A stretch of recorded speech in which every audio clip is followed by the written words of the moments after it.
Hey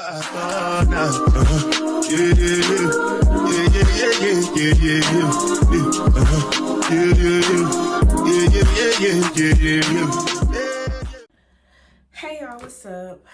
You already know what the intro is. Some of y'all may call me Cleo, a lot of people call me Asia, but everybody know me as the coach. So tonight's video is about how smart women vet their friends. It's important for you to vet your friends at all times. And I'll get into a few reasons why. I wanted to go to bed, but I was like, you know what? I'm gonna drop another video. The video I was going to drop was going to be about decentering men. But today on my heart, I actually had an encounter with a really good associate of mine, and it made me think about how smart women always have to vet their friends. So, excuse the way I look, I'm just getting ready for bed and stuff. I have to braid up my hair, wash and go, all types of stuff. But yeah, so let's get into it. The reason why smart women always vet their friends is because you have to understand the people that you are connecting to have to be equally yoked. You guys have to pour into each other. You can't pour into somebody's cup and your cup is just empty, and it's not even running over, running full. And instead you're pouring into this person. This person is always having issues. This person always has something going on. You have to make sure that you and the friend that you are currently dating and vetting, yes, I say dating, and we'll get into that shortly, but you have to understand that the friend that you are currently dating and vetting is energetically yoked to be along with you in your path. Because a lot of people can come along to help enhance your path and make sure that you get to where you need to be in your life, because let's face it, all of our souls have a purpose. And with our soul's purpose, we're directed assignments from whoever you believe in. I'm going to say God, because that's what I believe in. May your religion be your religion or your beliefs be your beliefs. We're all spiritual here and we're all spiritual beings. And we'll get into the metaphysical within later videos. But I digress. Your soul has a purpose. You have to understand, although your soul does have a purpose, some people's energetic makeup can come along and take you off of that path and have you go somewhere else that's completely left. So it's important for you to understand this is the first reason why you need to vet your friends. Are they equally yoked? If I can come into your house and eat a sandwich, can I replace those and give you new groceries? Can it be vice versa? If you can call me and talk, will I be able to talk to you? Can you inspire me the way I inspire you? What are the type of things that you like to do? I like to read books. Do you like to read books? Like, it doesn't even have to be the same books, but it's the fact that you guys are adding knowledge to yourselves and investing in yourselves. Does she do the same thing, or does she spend time in bed or chasing guys or just doing anything that's the opposite of what you do, Are you guys equally yoked? That's always important when it comes to vetting your friends, because energies can change a lot. And you have to understand how other people's energy can interfere with your energy. And that's why you can't always announce things. Or if you're invited somewhere, you can't always bring that person with you. You ever heard that saying, I have different friends for different things? Listen, somebody's energy might knock off the whole thing, and God might have a blessing set up for you, or just anything could be happening for you, but it had to be redirected, and it has to come at another time due to you bringing this person and their energetic makeup. So that's one reason why you have to vet your friends. Another reason why you have to vet your friends is you have to understand, like, why is this person around? Why is this person attracted to me? What part of me is this person gravitating to? Is it gravitating towards the growth of who I'm trying to be and who I'm striving to be? Or is it gravitating towards who I used to be? And I'm sorry if you guys hear my dog walking around. I have to get her nails clipped. Pets might kick me out. It's long story. But it sounds like she got heels right now. I can't stand it, but I digress. Violet, lay down. Anyways, why is this person around? What version of me are you gravitated to? What do you like about me? What is it about me that attracted you? Because you have to understand that as a smart woman, when you are vetting friends, you are a mystique woman, and every mystique woman is very spiritual. So, like we talked about in the first video, everything happens in the metaphysical before it manifests in the physical. Amen. So that means people are mirrors. That means you have karmic ties with people. That means even though that you just got over something very traumatic, it might have came in a different form, in a different way, in a different makeup. So what did I just attract? Why are you attracted to me, and why am I attracted to you? What is it that I like so much about you? You need to figure that out when you are vetting out your friends. You have to understand, like, oh, okay, well, she may go to the club all the time, and you may like to be in the house and work on your business and, go out to eat every once in a while.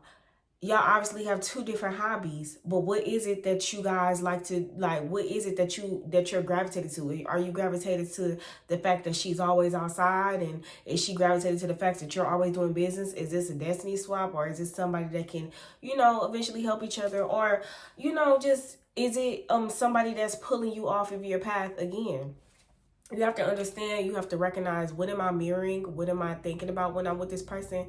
How do I feel when I'm with this person? What do we laugh at? What do we take our time out of our precious lives? Because time is something we can't get back. What are we taking time out of our life to talk about with each other? You gotta think about that.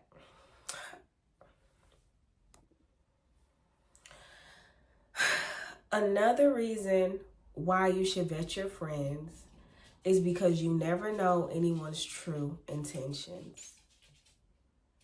And that's why we're going to get into dating. Now, when you date a man, that does not mean, this is for an example, when you date a man, that does not mean you jump in bed with the man and you sleep with the man, unless you want to, on the first night, whatever. That's your prerogative. Okay, baby, we are all grown. Your body, your choice. We all get horny sometimes, okay? There's nothing wrong with that. It's human nature. But for the sake of this video, when you're dating, you're getting to know someone. You're understanding their background, the family they come from, possibly learn more if they have kids, and or if they are an avid home not a home worker. What am I trying to say? If a man is somebody who creates a lot of broken homes, or if he has mommy issues, daddy issues, or, even if you're dating a woman, what background does she come from? It, or, because we might be, listen, I support LGBTQ, okay? I'm ex-LGBTQ. Anyways, I digress. So I say all that to say, when you are dating, you don't just date men or women or whatever. When you're in the mood to date and be in a romantic relationship, you have to learn how to platonically date as well. And with platonically, smart women platonically date. I might title the video that. And sorry y'all, baby giving me heartburn. So you have to understand how to platonically date your friends. When platonically dating your friends, you start to learn their intentions. And sometimes the intentions don't even be directly towards you, even though it is directed towards you. I know that sounds so condescending, but wait, follow me. This might be a learned trait and behavior of how they grew up. And these are patterns and what they might do. Like, you may attract an energy vampire, and their intentions is to harness all of your energy whether that be creatively, whether that just be just any type of energy, anything they feel from getting around you, and you feel yourself depleted, or sometimes you don't even feel depleted. Sometimes you may be irritated once you leave. Sometimes you never know. That's why you have to check in with yourself. You have to date your friends to understand their intentions. And you have to understand, well, why is this person around me? Because sometimes some people around you just to soak up game. Some people around you for personality development. Some people are around you because they want to know how you do it, and they feel like if they come around you, they can get all connections, just network, all types of stuff, because they feel like they'll be able to benefit. Some people are around you because they feel like they can climb a social ladder. Some people are around you because they just can't stand that you're so perfect in their eyes and their life is so boring, so they want a destiny swap with you. They would like to live your life and be in your skin. So you have to understand why most people are around you. And it's not to always be paranoid. Sometimes God sends people in your life, and that's why you have to pray on each and every one. And that also goes into vetting your friends, vetting your platonic relationships. You pray on it. And that's another thing you have to do. When it comes to vetting, you have to pray on it and pray to whoever it is that you pray to. But once you have that intuition and discernment, because we all have, all of us women have our woman instincts, and it doesn't just kick in with a man. It kick in when it's time for us to pray and understand and intuitively understand our next moves. That is how we stay connected to the Most High. So I said to say, you pray on each and every relationship that you encounter. All smart women, all women who have feminine mystique, understand the power of prayer and the power it holds in your direction of life. And once you pray on it and you actually analyze and discern, and you read in between the lines, and you date these platonic friends, I promise you so much toxicity will be cut out of your life. Not just with men, but with friends and family too. And once you do that, you'll be able to better maneuver without so much trauma and so much baggage. Because the whole game of life is to learn how to beat these karmic cycles. And you have to understand how to properly vet people each and every time. I'm gonna talk about a small little story with me. I have an associate that I'm dating right now. Not dating as in romantically, but platonically. I'm getting to know her on a deeper level in a friendship way. We met a year ago, and I know this person. She seen me online and stuff like that, and of course I inspired her. I inspired a lot of people, and I'm not saying that in a cocky way, but I'm saying that in a way where it's like woman empowerment. She's like, she seen me, she went to the same dealership I went to, talked to the same salesman I've talked to, just manifested, moved to, like, I wouldn't say she moved to Houston solely for me. I wouldn't say go as far as saying that, but I would say that I've inspired a few things that she's done, and I felt so honored when we met in person. And at that time in my life, when she was pursuing a friendship with me, I had so much trauma and so much paranoia towards women, and I was in a toxic friendship with somebody I thought was a best friend of mine for 10 plus years and wasn't. That's another story for another day. Well, actually, no, that could be a story for today. I pulled away from her out of paranoia, and recently it's became a full circle moment to where we're finding our way to each other again.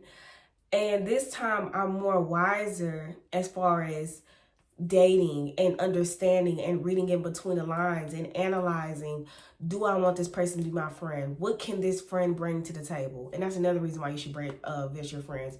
What can they bring to the table? Because you come with everything. If you're watching this table, if you're watching this video, you're a smart woman. You have your head on right. You got things going for yourself. So you come with the table, the plates, the drinks, the food, everything. You got caterers and everything. What can this person add to you that can make you feel like, oh, okay, I can call this person a friend? And I feel like that's what I'm wise enough now At 20, I'm about to be 27, but at 26 years old, I'm wise enough now to know, okay, well, what can this person bring to me that I know I can bring to them? Because I can benefit anybody in any room, in any situation. I'm always there to compliment each and every deal. If we jumping rope, baby, I'm about to make sure we the champions of jumping rope. That's how I'm coming. That's how I'm coming. So how is this person coming? And that's what I'm observing. And as soon as we talked on the phone, we talked on the phone prior to when she congratulated me on my baby and stuff like that. But this time we talked on the phone for a few hours, and it was a real in-depth conversation. We talked and we prayed and we laughed and we keyed and gagged and all of that. But in the midst of that call, we built business together. We started to build business together. She's helping me with my brand. I helped her with her brand. She came to me like, here, this is what I have to offer. Picked me up, turned my head from the nonsense. Here, you forgot who you was. Fix your crown. You forgot who you was. Do you not know who you are? Like, that's how she coming. Like, and I'm sitting there just reading between it, because when people over compliment and overdo it, when it's not genuine. But this time, it energetically, I checked in, and when we pray, it just felt genuine. And we're both two different women. I'm more on the spiritual side, she's more on the Christianity side, and it's so funny. But that's all a part of dating. It's all a part of dating your friends and getting to know and vet your friends. But the moral of the story is she came with something. She didn't take. And I want to talk about, I want to go into when we met prior to, and I was in a toxic friendship with someone who I thought was my best friend for 10 plus years, but never liked me. Around that time, that friendship with the ex-best friend, it was always me pouring into her cup, and she could never pour into mine. I had my own townhouse apartment, 3 different cars. Went from a cash car, got my first car note, then I got my first foreign townhouse, engaged, broke off. It was like, even when things seemed bad, I still grew. And I wouldn't say she wasn't growing, but honestly, she wasn't growing. She wasn't growing as a person, as a woman. It was like, okay, I have my own apartment. She's still staying with, her. Not to say there's anything wrong with that, but now we're talking about being equally yoked. So now it's like, okay, well, I'm business. And I was also heavy in the industry. So business, music, business, school, work, And on this other hand, she's in an abusive relationship. And my heart go out to that, because, growing up in an abusive household, it's like, oh my God, no woman should go through that. And I don't want to put too much of her business out, but just to sum up the story, it's like, I found myself always saving her to the point where it almost harmed me. And the man is at my door at 3 a.m. with a gun and threatening to poke my brand new foreign tires out. That's damn near $300 per tire. He ain't got no car. He ain't got the car I got. He just got to jail. And that's her mess and her drama. They came to my door, and I got to go to sleep and wake up from my job that I make $30 an hour at, that neither of them have. Neither of them had a job. So that's what I meant by equally yoked. So eventually I pulled away from that. I didn't pull away in a mature way. I just ghosted. I felt like I didn't really owe her anything because she kept going back. And that's just a whole other thing. Especially, it was just too much trauma. And she was just never a friend of me. And it was very hard. But that was me. That was a younger version of me. And me holding on to things from my past. and not allowing myself to elevate and grow even more. And she wanted to come in and learn how to do credit and learn how she can get a foreign and learn how to live like me. And it was even at a point where like she was trying to do credit herself behind my back for her mama. And it's like, girl, I do credit. Then your mama try to backdoor and try to book me for credit. I don't want to do it no more. I'm busy. I got clients. Sorry. So it's like, which I feel bad because I feel like her mom pushed her a lot to be like, oh, why don't you be like Asia? You need to be like Asia, da da da da. But you know, it's hard when it's not. It's in me, not on me. So that's what I meant by equally yoked and dating your friends and reading in between the line and praying and going to the throne about a lot of things, because a lot could have been avoided, because eventually that girl started getting readings on me. She started purchasing readings on me. And I already knew intuitively because I had dreams about it, and God gave me dreams, and I prayed for my protection. Even though I pray for my baby's protection because of her evil ways. But it just had to be an example of I had to learn that it's time to let things go. It's time to let myself grow and don't form trauma bonds with people. And you got to learn how to date your friends. To be the coach, you had to be a player in the game at one point. And I was a player in the game. And I had to learn the hard way, but I learned. So that is why I always say smart women know how to date their friends. But yeah, that's it to wrap up this video. How do you feel about dating friends? Have you ever had a horrible encounter with a friend, or have you ever met any woman or man or anybody that you want to be friends with and you got weird vibes, or have you ever prayed about it? Like, how do you feel about the video? And how do you feel about my stories that I told you about my personal life? Like, what do you feel like I could have done better with the ex-best friend? And how do you feel about my associate that I'm dating now? Like, what is it that you guys feel? And do you guys think this practice will be very vital for you in your life? I don't know. So I'm going to post this video. Glad that you guys watched it and enjoyed it. Until next time. And I hope you guys have a blessed night and keep that positive energy. Coach. Oh, and make sure to like, comment, subscribe, and share. Like, who else needs to hear this message? And, oh, I also want to say this. If you have something positive to say, put it in the comments. For the next person that's going to watch this video, whether it's a month from now or 2 months from now, what do you feel in your heart that you should say for the next person that may watch this video? So, yeah. Until next time, y'all. XOXO.